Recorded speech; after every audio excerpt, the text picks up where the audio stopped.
주님 영광 받아 주시고 또 이 시간에는 말씀을 나누는 시간입니다. 이 말씀을 통해서 주의 뜻하신 바가 나타나게 하여 주시고 선보되는 말씀을 통해서 주의 행하심과 일하심과 주의 능력이 드러나게 하여 주시고 또 그의 행하심의 일하심의 능력을 통해서 우리에게 거신 은혜와 또 우리의 행하실 일들에 대해서 우리가 결단하면서 하나님 앞에 나가는 시간 되게 하여 주시옵소서. 예수님 이름으로 기도드리옵나이다. 아멘. 여러분, 우리 주변에 보면요, 이 신비의 그 묘약들이 많이 소개되고 있습니다. 특별히 요새 이 당뇨라든지 또 혈압이라든지 또 항암에 이렇게 효과가 결정적으로 이 약만 먹으면 이 당뇨도 문제없다, 혈압도 문제없다, 일평생 당뇨약을 먹어야 되고 혈압약을 먹어야 되는데 이 약만 얼마간만 먹으면 이제 더 이상 당뇨로부터 또 혈압으로부터 해방된다. 이런 약들이 우리 주변에서 많이 들려집니다. 그리고 많이 소개되어집니다. 그러면 또 그런 또 병들이 있는 분들은 또 혹시나 이렇게 또 들려집니다. 또 우리 주변에 보면 또 가족 가운데 또 암 환자가 있을 경우에는 또 암에 대한, 항암에 대한 그런 효과에 있다는 약들이 소개해질 때에 거기에 또 우리가 많은 것들을 또 귀담아 듣게 되고 제 TV에 이래 봐도 뭐 깜짝깜짝 놀라게 막 흥미를 유발해서 그것만 먹으면 다 될 것 같은 그런 관심을 끌게 하는 그런 신비의 묘약들을 많이 소개하는 것을 보게 됩니다. 오늘 본문에도 이런 신비의 묘약이 소개되고 있습니다. 그게 바로 합한채입니다. 레아의 그 맏아들 루벤이 이 합한채를 구해 와서 어머니 레아에게 드리게 됩니다. 그 사실을 라헬이, 그의 여동생 라헬이 그 사실을 알게 됩니다. 그리고 그 사실을 알고 언니 레아에게 그것을 요구를 합니다. 자기에게 달라고 요구를 합니다. 왜냐하면 이 합한채는 당시에 보면요, 이 사랑의 묘약으로서 남자에게는 굉장한 에너지, 힘을 주고 여자에게는 태문을 열어준다는 이 신비의 묘약으로 그렇게 알려져 있었습니다. 그래서 구하기도 힘들었을 뿐만 아니라 굉장히 고가의 약이면서 동시에 구하기도 어려운 그런 약이었습니다. 그런데 어렵게 루벤이 그것을 구했고 그것을 어머니 레아에게 줬다는 것을 알게 된 라헬이, 아직까지 자식이 하나도 없었던 라헬이 그것을 알고 언니 레아에게 간절히 요청을 하게 됩니다. 그러나 언니 레아는 쉽게 그것을 내어줄 수가 없다는 겁니다. 그래서 라헬은 큰 결단을 하게 됩니다. 쉽게 레아가 그것을 내어주지 않을 것이라는 것을 알기 때문에 이 라헬은 큰 결단을 하는데 15절 후반절에 보면 라헬이 이르되 그러면 언니의 아들의 합한채 대신에 오늘 밤에 내 남편이 언니와 동침하리라. 이때까지 이 야곱을 독차지했습니다. 그런데 이 합한채를 주게 되면 내가 양보를 하겠다는 겁니다. 그 라헬의 입장에서도 큰 결단입니다. 그러자 레아는 이 합판체를 내어줍니다. 그렇다면 왜 그러면 레아는 이렇게 합판체를 내어줄 수가 있었던가? 라헬이 이렇게 갈급하게 합판체가 인생에 역전할 수 있는, 자기가 이때까지 아기를 못 낳았는데 아기를 놓을 수 있는 결정적이라는 것을 알고 큰 희생을 감수하면서 이 합판체를 얻기 위해서 남편을 내어놓는 그런 큰 결단을 하고서 내어놨는데, 레아는 이 합판체를 그냥 동생에게 양보해버립니다. 레아가 왜 이렇게 양보를 할 수가 있었던가? 그 이유는 지금 레아는 이미 4명의 아이를 생산했습니다. 야곱을 통해서 4명의 아이를 생산했는데 그 이유를 잘 알고 있었습니다. 그것은 바로 합판체가 아니라, 앞에 우리 성경 한번 볼까요? 바로 앞에 보면요, 29장 31절에 볼까요?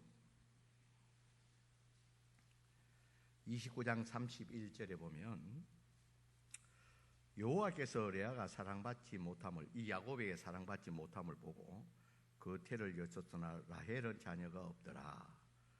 레아가 임신하여 아들을 낳고 그 이름을 루벤이라 하여 이르되 여호와께서 나의 괴로움을 돌보셨으니 이제는 내 남편은 나를 사랑하리라 하였더라.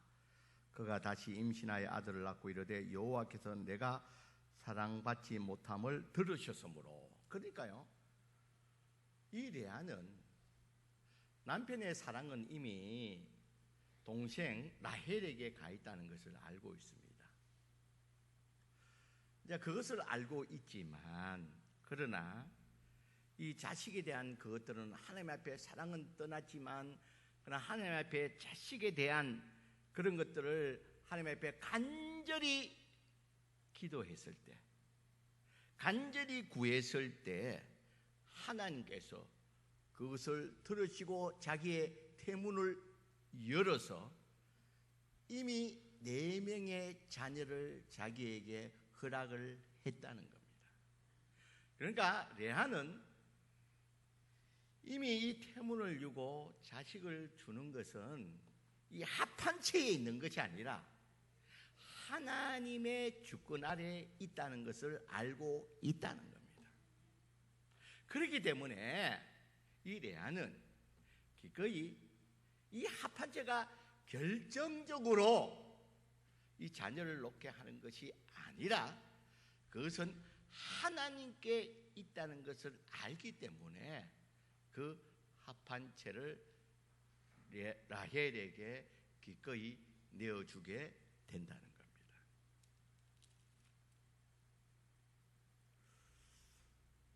그리고 이 합판체를 얻은 라헬은 이 얻은 어렵게 구한 이 합판체를 먹었지만 결과적으로 어떻게 되었습니까?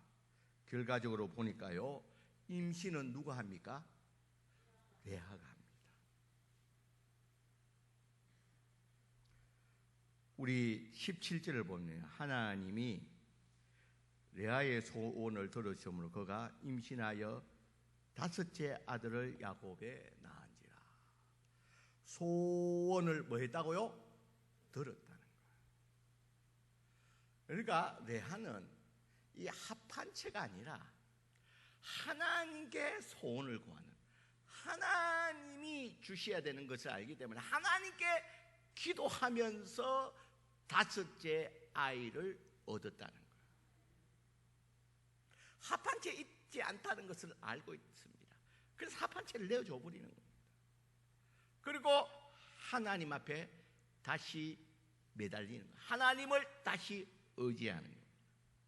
그래서 하나님이 레아의 소원을 들으시고 그에게 다섯째 아들을 낳게 하는 거예요. 그래서 그 아들의 이름을 이사갈이라 그렇게 합니다.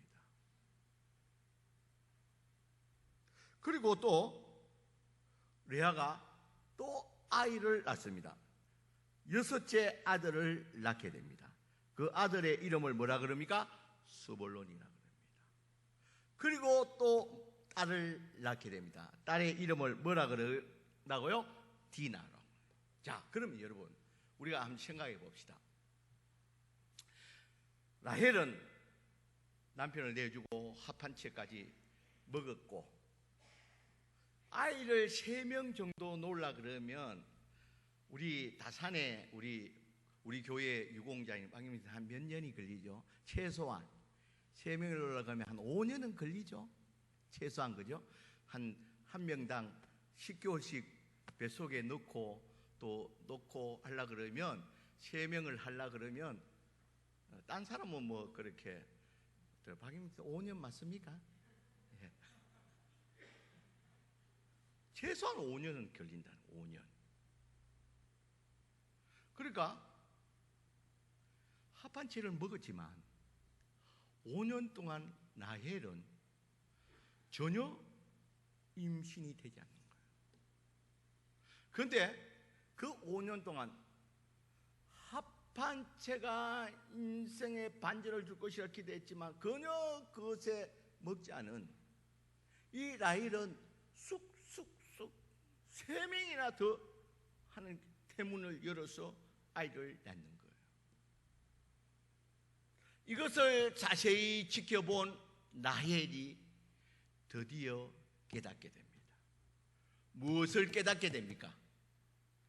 이 태문을 여는 것은 합한 채가 아니라 하나님이라는 것을 알게 됩니다. 합한 채만 있으면 자기 인생에 이 신비의 모양만 있으면 인생의 소원이 이루어질 줄 알았다는 거예요.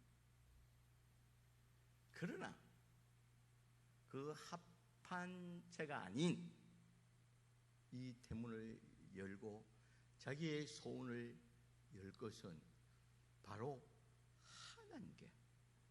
언니 라헬을 통해서 보니까 다른 것에 있는 것이 아니라 하나님께 있다는 것을 알게 되었다는 거예요. 그래서 라헬이 어떻게 합니까? 22절에 보면 우리 22절 같이 한번 읽어보겠습니다. 시작. 하나님이 라헬을 생각하신지라 하나님이 그의 소원을 들으시고 그의 태를 여섬. 그의 소원을 들으시고 누구의 소원이요? 라헬의 소원을 들으시고.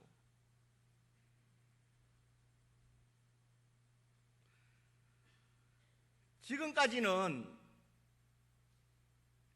남편 사랑 또 합한 채만 붙들고 자기 소원을 이루어보려고 했습니다. 그러나 아니었습니다. 그 언니를 통해서 남편의 사랑도 없었고 합한 채도 없었지만 언니는 그 소원을 다 이루고 있었다는 거예요. 그것은 바로 그 레아를 통해서 알게 되었는 것은 그 소원이 바로 하나님을 통해서 이루어진다는 것을 알게 되었다는 거예요. 가르늦게 그것을 알게 된 라헬도 드디어 이제서 합한 채를 먹어도 소용이 없고 5년이 지난 다음에 그때서 하나님께 의지하면서 하나님께 나가서 기도하는 가운데 하나님이 그 기도를 들으시고 그 하나님의 주권을 인정하는 라헬을 생각해서 하나님이 라헬을 태문을 열어서 누구를 낳게 합니까? 요셉을 낳게 한다. 하나님이 그 요셉을 낳게 함으로 23절에 보면 그가 임신하여 아들을 낳고 이르되 하나님이 내 무엇을 씻어 주셨다고요? 부끄러움을 씻어주셨다는 거예요. 지금까지 아이를 놓지 못함으로 말미암아 있던 이 부끄러움을 하나님이 나의 소원을, 어떤 세상의 다른 것, 남편의 사랑도 아니 되고 합한채도 신비의 매력도 되지 않은 이것들을 하나님이 나의 부끄러움을 풀어주셨다는 거예요. 하나님께 있다는 것을 듣게야 깨닫게 되고, 그것을 깨달은 다음에 하나님께 나아가서 기도했고, 그것을 들으시고 하나님이 라헬을 생각하시고 라헬의 태문을 열어서 요셉을 허락해 주셨다는 거예요. 여러분, 요셉이 누굽니까? 우리가 잘 아는 대로 이스라엘 가족들을 구한 애굽의 총리로서 아브라함, 이삭, 야곱, 요셉의 믿음의 대를 이어가는 믿음의 조상으로서 믿음을 계승하는 믿음의 족장이었습니다. 여러분, 우리는 이 땅에서 인생의 묘양, 인생의 합한채를 우리가 찾는 경우가 많습니다. 여러분, 인생의 합한채 그러면 생각나는 대표적인 것이 뭡니까? 로또. 여러분, 로또가 되면 내 인생이 변화될 거야. 저도 한 15년 전인가 그걸 한번 생각해 봤어요. 내가 정말 로또에 되면 한 20억을 받으면 어떻게 할까? 그러면 그때 우리 사람이 집도 없이 그러니까 남자로서 아파트 좋은 걸 한 채 착 사주고, 어머니에게도 그동안 효도 못했으니까 또 집을 한 채 탁 사드리고, 또 내가 목사니까 좋은 곳에 아파트 신축 개발되는데 종교부지 받아가 교회를 좋게 딱 지어놓고, 우리 김웅수 목사 같이 똑똑한 좋은 부목사 하나 데려놓고 다 맡겨놓고 나는 세계 이때까지 못했던 세계 일주 여행을 쫙 하면서, 그 다음에 드는 마음이, 그래서 너는 복권이 로또가 안 된다는 거예요. 너 망친다는 거예요. 여러분, 옛날에 그 TV에도 한번 나왔는데요, 로또 당첨된 사람을 쭉 조사를 해보니까요, 10명 중 9명은 다 망한 거예요. 로또 되기보다도 더 불행하고 더 힘든 삶을 살고 있는 거예요. 10명의 9명은 더 비참해지는 거예요. 그래서 인터뷰해 보니까 오히려 로또가 안 되었으면 좋았을 걸. 여러분, 거지가 자살했다는 소식 들어보셨나요? 여러분, 거지는 자살을 할 수가 없어요. 거지는 자살 못해요.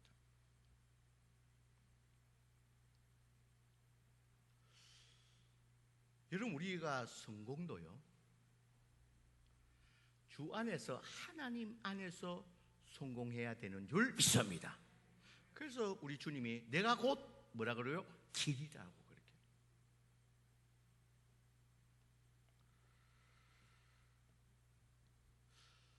진정한 인생의, 여러분, 인생의 행복은요, 이 소원은요, 이 주님 안에서 이루어져야 된다는 거예요. 주님 안에서 이 소원이 이루어질 때에 그것이 진정 우리의 소원이 될 것이고 우리가 은혜를 누릴 수가 있다는 것을 여러분 꼭 기억하시길 바랍니다. 우리의 소원을 다른 곳에서 찾지 말고 다른 신비의 묘약, 다른 세상의 합한체를 찾지 말고 엉뚱한 곳에 에너지를 소비하지 말고 모든 주권자 대신, 절대 주권자 되시는 하나님께 나가시기를 주의 이름으로 간절히 축원드립니다. 여러분, 주님 밖에서가 아니라 주님 안에서 그 소원이 이루어질 때에 그것이 나에게 해가 되지 않고 그것이 나에게 진정한 복이 되어지는 줄 믿습니다. 여러분, 지금 새벽마다 이사야서를 통해서 이사야 주변의 이 열국들을 이렇게 살펴보면서 이 바벨론이라든지 아수르라든지 이런 이 근동 지방을 패권을 지배했던 그 나라들이 하나님 밖에서 권력을 쥐고 패권을 쥐었지만 결국은 그것은 행복이 아니라 그것이 오히려 불행이 되었다는 거예요. 여러분 꼭 기억하시길 바랍니다. 우리의 성공도 우리의 소원도 주님 안에서 이루어져야 되는 줄 믿습니다. 여러분. 다른 곳이 아니라 우리가 다른 세상 것에서 다른 것에서 우리의 소원을 구하는 것이 아니라 절대 주권자 대신 우리 하나님께 있음을 알고 하나님을 의지하면서 나가야 되는 것은 물론이고 또 그것을 얻는다 할지라도 하나님 밖에서가 아니라 주님 안에서 그것을 성취할 때에 진정한 우리의 복이 되는 줄 믿습니다. 하나님이 그것을 우리가 성취할 때에 안전망을 다 확보하시고 우리에게 그 복을 성취하도록, 우리의 소원을 성취하도록 이루어 주시는 분이신 줄 믿습니다. 여러분, 세상의 욕망에서 잘못 성취되어질 때에 그 복이 오히려 해가 될 수 있다는 것을, 우리가 주님 안에서 그 복이 이루어질 때에 우리 하나님께서 모든 안전망을 다 치시고 우리에게 그 소원을 이루어 주시는 줄 믿습니다. 그러기에 이 시간에 여러분, 우리의 소원과 우리의 기도의 제목이 있다면 여러분, 레아가 그러했듯이 또 라헬이 그러했듯이 여러분, 우리의 골방의 기도의 시간이 있어야 될 줄 믿습니다. 다른 어떤 합한체를 구하기 위한 그 어떤 희생과 노력보다도 절대 주권자 대신 하나님이 있는 줄 알고 그 신앙을 가지고 우리 하나님을 의지하며 하나님 앞에 골방의 기도의 시간을 만들어갈 수 있는 저와 여러분들이 되시길 주의 이름으로 간절히 축원드립니다. 여러분, 그런 의미에서 우리 교회는 요새 특별히 강조하지 않는데도 1000번째의 기도의 제목을 가지고 저는 그걸 신앙의 고백이라고 그렇게 봅니다.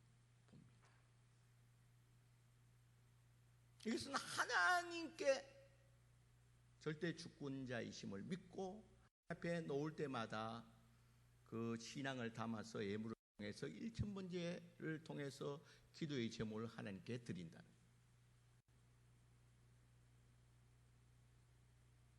그래서 여러분, 오늘 예배 드리는 저와 여러분들은 하나님은 살아계시고 이 땅의 절대 주권자는 하나님이신 줄 알고 우리의 소원과 우리의 모든 일들 가운데서 다른 곳에 의지하고 다른 것을 바라보는 그런 어리석은 자가 아니라 오직 살아계신 하나님 앞에 나와서 우리의 소원을 이루어 주시고 우리를 도우시고 인도하시는 그 하나님의 크신 은혜를 누릴 수 있는 저와 여러분들이 되시길 주의 이름으로 간절히 축원드립니다. 오늘 주신 말씀을 우리가 생각하시면서 우리의 찬양으로